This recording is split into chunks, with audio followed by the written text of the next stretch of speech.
Tyrion.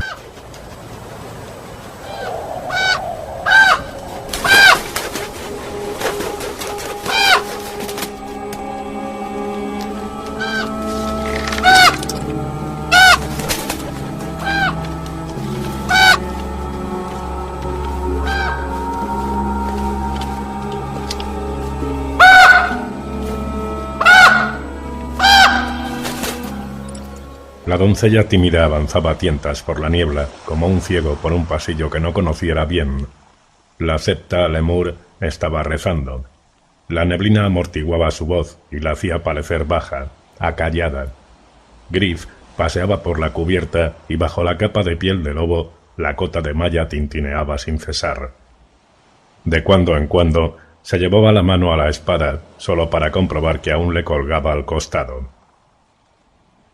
Rolly Campo de Patos se encargaba de la pértiga de estribor y Yandri de la de babor, mientras que Isila llevaba el timón. «Este lugar no me gusta nada», masculló Haldon medio maestre. «¿Os da miedo un poquito de niebla?», se burló Tyrion. Pero lo cierto era que había mucha niebla. En la proa de la doncella tímida, Griff el joven llevaba la tercera pértiga para apartar la barcaza de los obstáculos que iban surgiendo de la niebla. Habían encendido fanales en proa y popa, pero la niebla era tan densa que el enano solo veía una luz que flotaba delante de él y otra que lo seguía. La misión que le habían encomendado era cuidar del brasero para que no se apagara. «Esta niebla no es normal, Ugor Colina», insistió Isila. «Apesta a brujería. Como sabríais si tuvierais nariz con que olerla. Más de una embarcación ha desaparecido aquí, desde barcazas y navíos pirata hasta grandes galeras fluviales. Vagan por la niebla sin rumbo en busca de un sol que los esquiva hasta que el hambre o la locura acaban con ellos. El aire está lleno de espíritus inquietos y dentro del agua hay almas en pena». «Ahí veo una», comentó Tyrion. A estribor, surgida del lecho lodoso del río, había aparecido una mano suficientemente grande para aplastar el barco. Solo las yemas de 2 dedos sobresalían de la superficie, pero cuando la doncella tímida pasó junto a ellos, Tyrion alcanzó a ver el resto de la mano ondulante bajo las aguas, así como un rostro blancuzco que miraba hacia arriba. Hablaba con tono despreocupado, pero no estaba tranquilo. Aquel lugar tenía algo de maligno. Olía a muerte y desolación. Isila tiene razón, esta niebla no es natural. En aquellas aguas medraba algo maléfico que también impregnaba el aire. No me extraña que los hombres de piedra se vuelvan locos.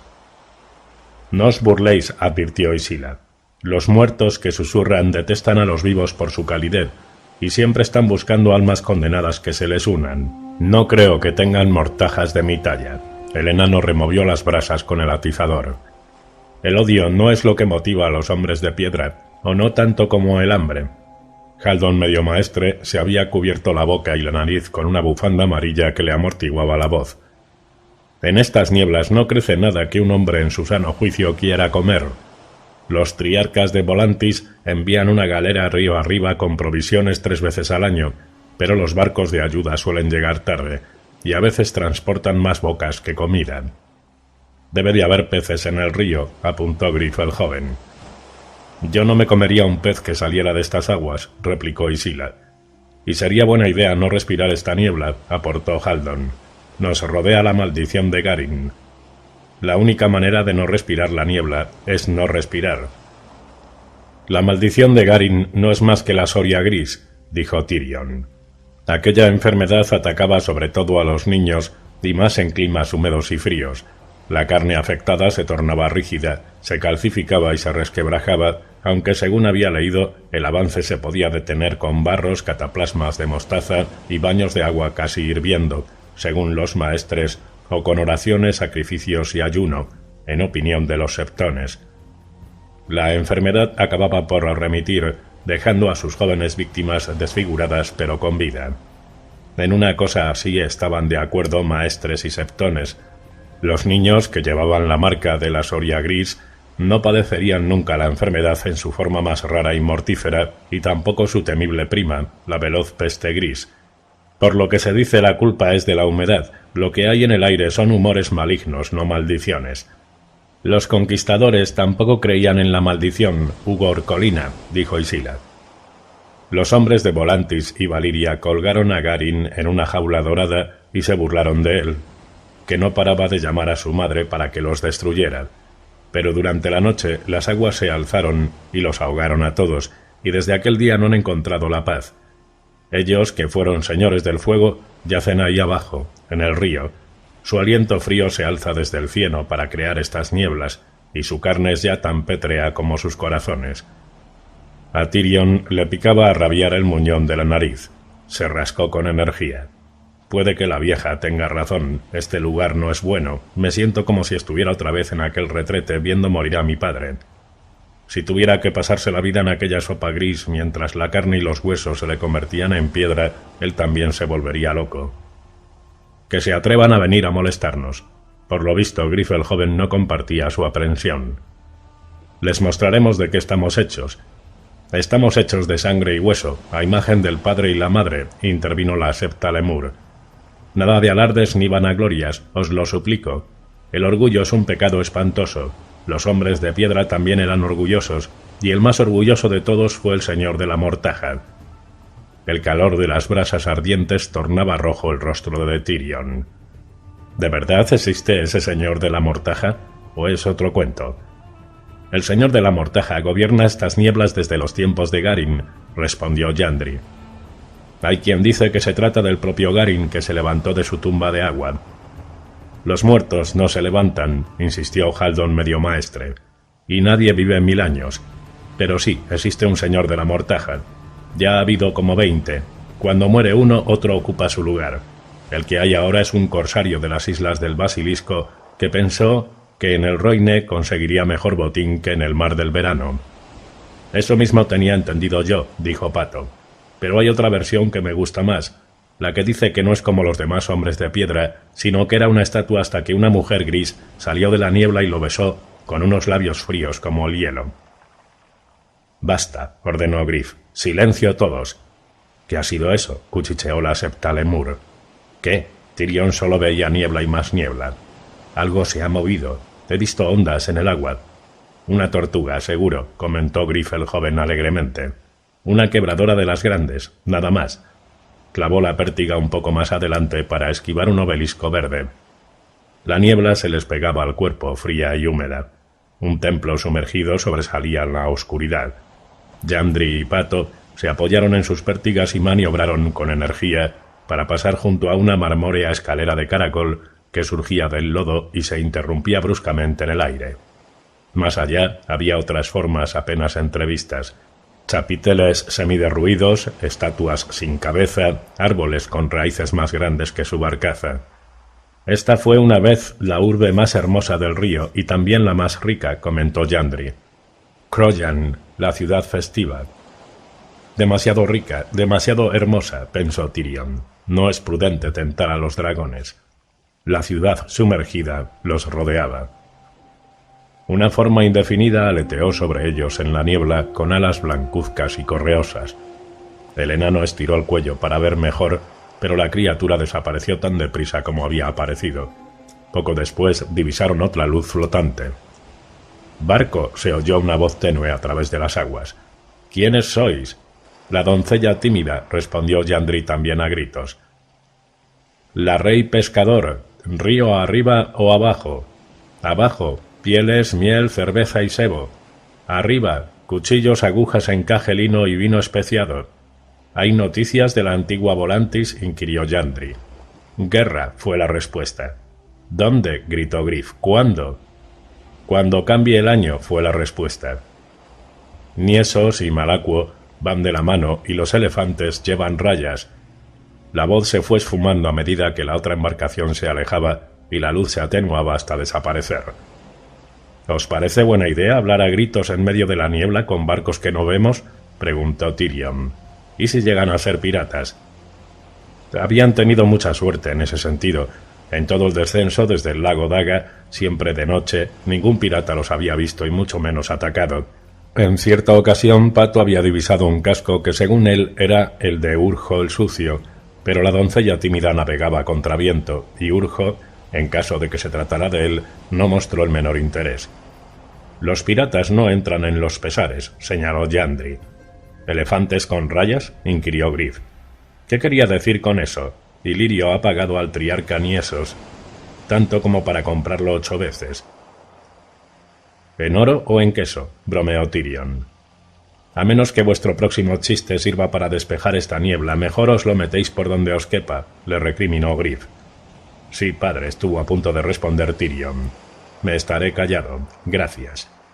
No sabía gran cosa de los volantinos, pero le daba la sensación de que tigres y elefantes tenían buenos motivos para hacer causa común si el enemigo eran los dragones. Puede que el quesero no haya calculado bien la situación. Se puede comprar a un hombre con oro, pero para asegurar su lealtad hacen falta acero y sangre. El hombrecillo volvió a remover las brasas para que ardieran mejor. «Esto no me gusta. No me gusta esta niebla, no me gusta este lugar y Griff no me cae precisamente bien». Conservaba las setas venenosas que había cogido en la mansión de Ilirio, y había días que estaba tentado de colárselas a Griff en la cena. Lo malo era que Griff apenas probaba bocado. Pato y Yandri empujaron con las pértigas, y Scylla giró la caña del timón, y Griff el joven desvió a la doncella tímida para apartarla de una torre semiderruida, cuyas ventanas los contemplaban como ojos negros y ciegos. La vela de la barcaza golpeaba, pesada, inerte. Las aguas eran cada vez más profundas, y llegó un momento en que no tocaban fondo con las pértigas. Por suerte, la corriente seguía llevándolos río abajo, hasta que... Lo único que alcanzó a ver Tyrion fue una figura gigantesca que surgía del río, arqueada y ominosa. Al principio creyó que era una colina que se alzaba sobre un islote boscoso, o una roca colosal cubierta de musgo y helechos, oculta hasta entonces por la niebla, pero cuando la doncella tímida se acercó, aquello fue cobrando forma. En la orilla había una fortaleza de madera podrida e invadida por la vegetación, adornada por esbeltos chapiteles quebrados en su mayoría como lanzas rotas. Por doquier había torres sin tejado que apuñalaban el cielo a ciegas.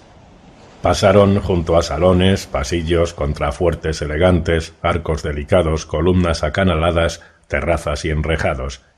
Todo ruinas, todo desolación, todo muerto. Allí, el musgo gris crecía espeso, cubriendo las piedras caídas y colgando como un manto de todas las torres.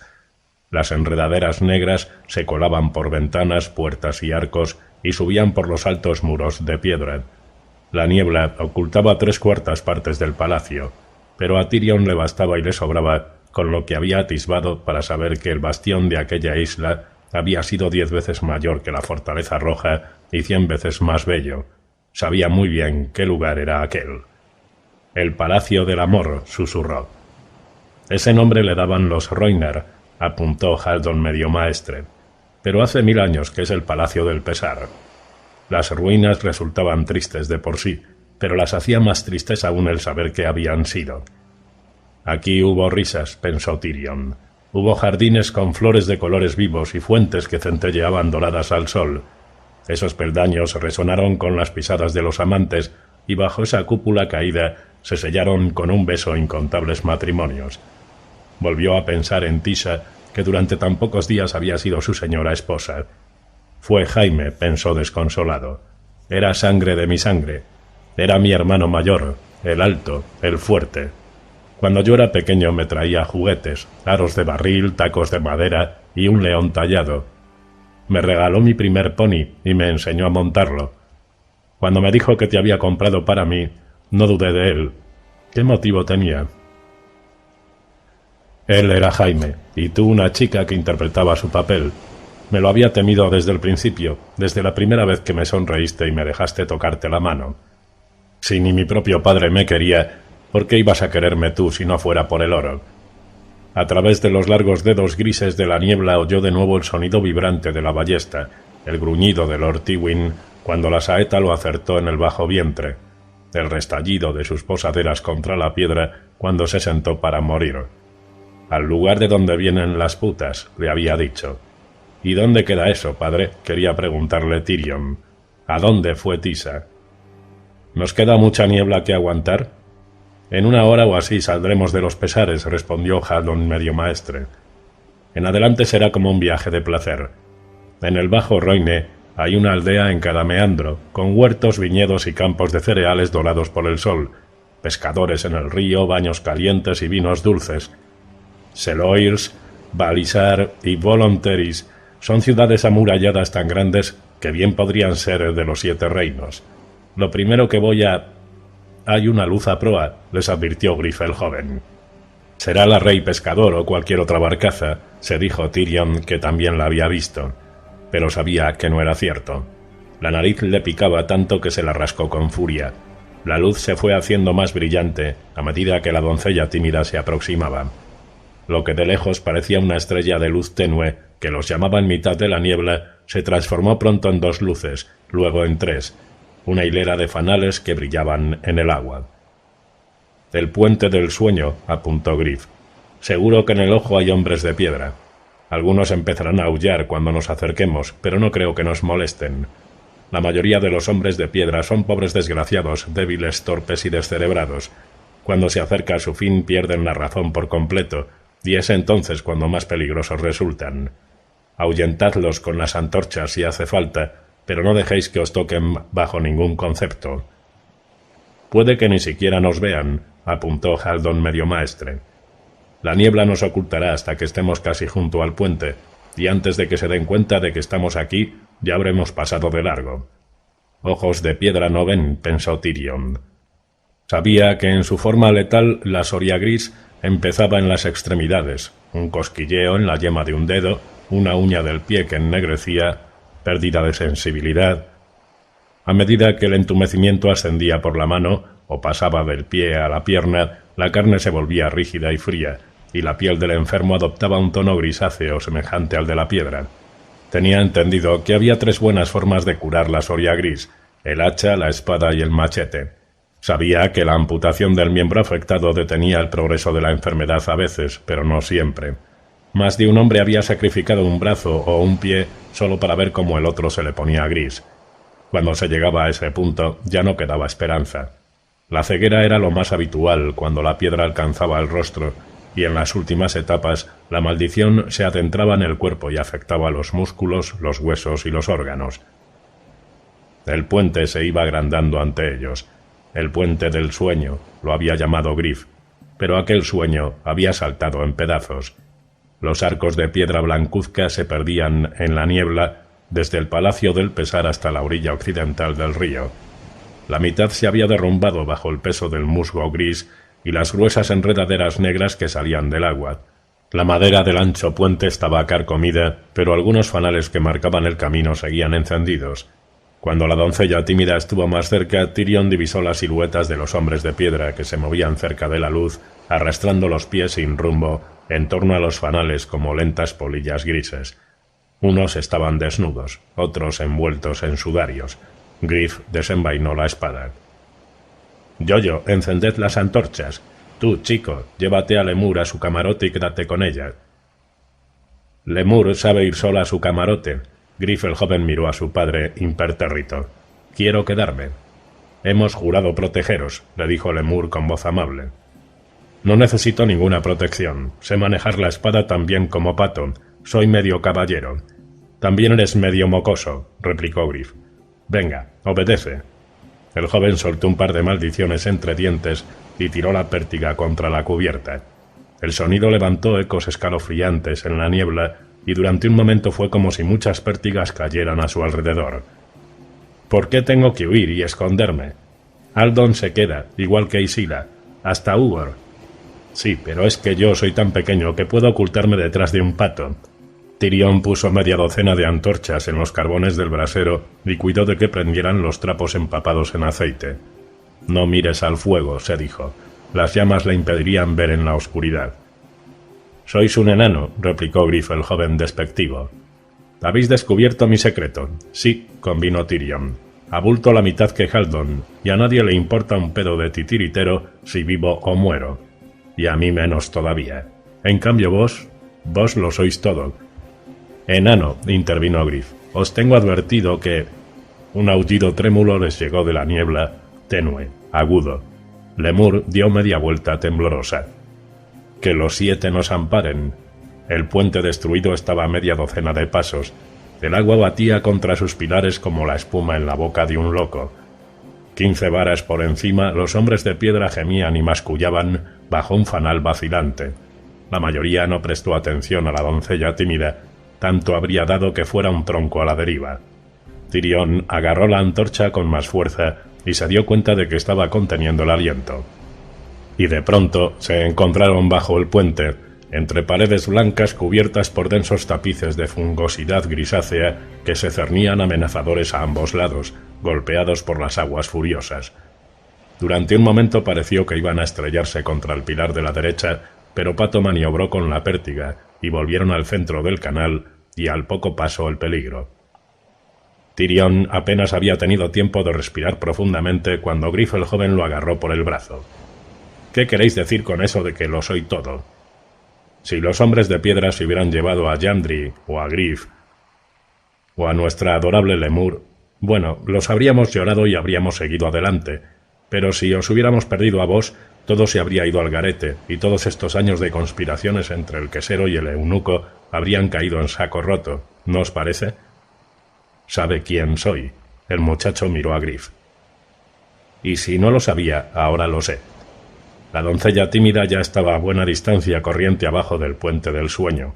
Lo único que quedaba de él era una luz cada vez más lejana a popa y hasta aquella desaparecería enseguida. «Sois Griff el joven, hijo de Griff el mercenario», siguió Tyrion. «O puede que seáis el guerrero encarnado. Permitidme que os vea mejor».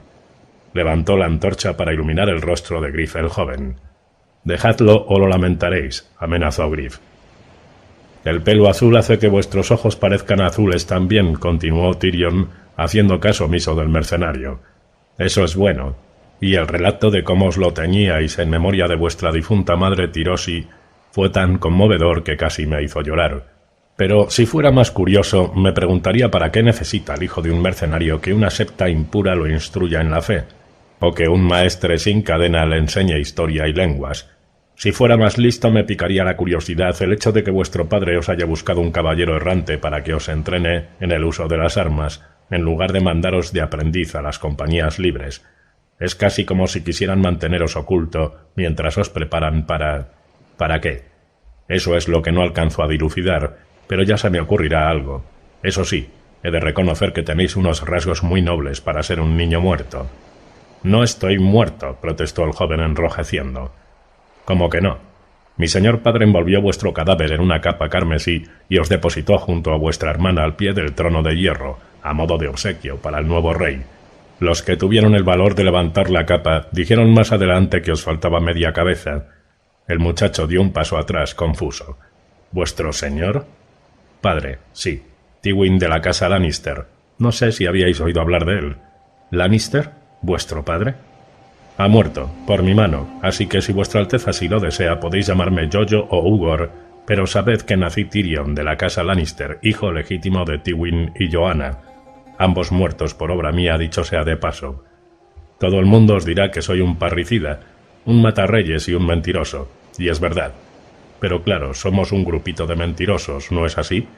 Vuestro presunto padre, por ejemplo, Griff, ¿eh?» El enano soltó una risita. «Dad gracias a los dioses de que Varys la araña forme parte de la trama. A ese portento sin polla no lo habríais engañado ni por asomo. No soy ningún señor, dice su señoría. No soy ningún caballero. Vale, y yo no soy ningún enano. No basta con decir algo para que sea cierto. ¿Quién mejor para educar al hijito del príncipe Raegar que el mejor amigo del príncipe Raegar, Jon Connington, otrora señor de Nido del Grifo y mano del rey?» «Callaos», la voz de Griff era insegura. A babor apareció una enorme mano de piedra bajo la superficie. Asomaban 2 dedos. «¿Cuántos de estos habrá?», se preguntó Tyrion. Una gota de sudor frío le corrió por la espalda y lo hizo estremecer. Los pesares los acompañaban. Al escudriñar la niebla vio un chapitel derruido, un héroe sin cabeza, un viejo árbol caído con las raíces asomando por la cúpula y las ventanas de unas ruinas. ¿Cómo es que todo esto me resulta tan familiar? Ante ellos, una escalera de caracol de mármol rosa salía de las aguas oscuras formando una elegante espiral que se interrumpía bruscamente a 4 varas por encima de ellos. No, es imposible. Ahí delante, susurró Lemur con voz trémula. Una luz. Todos miraron, todos lo vieron. La Rey Pescador, dijo Griff. O bien otra barcaza de ese estilo. Volvió a desenvainar la espada. Nadie pronunció palabra.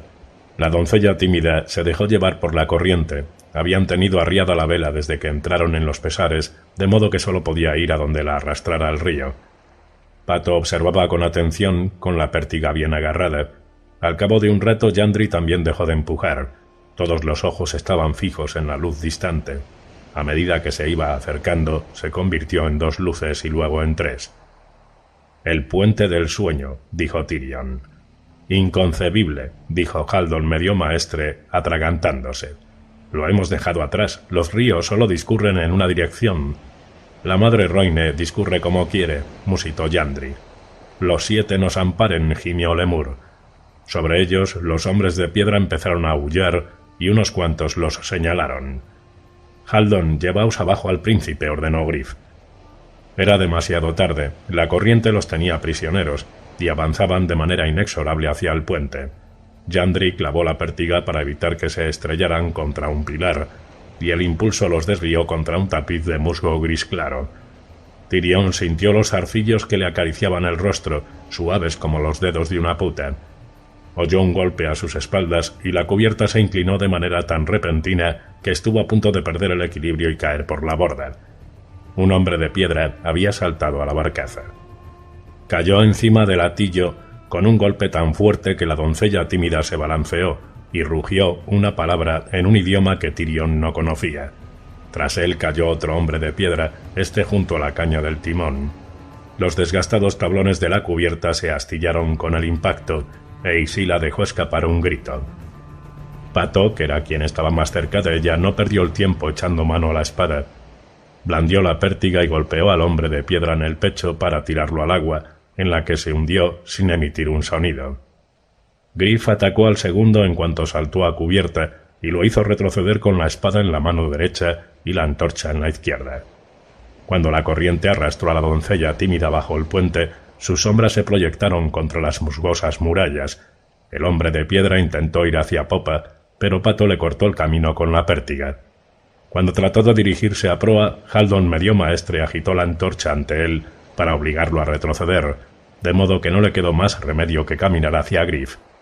El capitán lo esquivó y su espada relampagueó, y saltaron chispas cuando el acero mordió la carne gris calcificada del hombre de piedra, pero un brazo cayó a cubierta.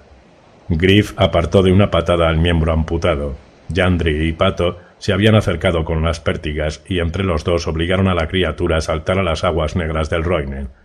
La doncella tímida ya había salido de debajo del puente roto. «Los hemos echado a todos», jadeó Pato. «¿Cuántos nos han atacado?» «2», respondió Tyrion tembloroso. «3», corrigió Haldon, «detrás de vos». El enano dio media vuelta y lo vio.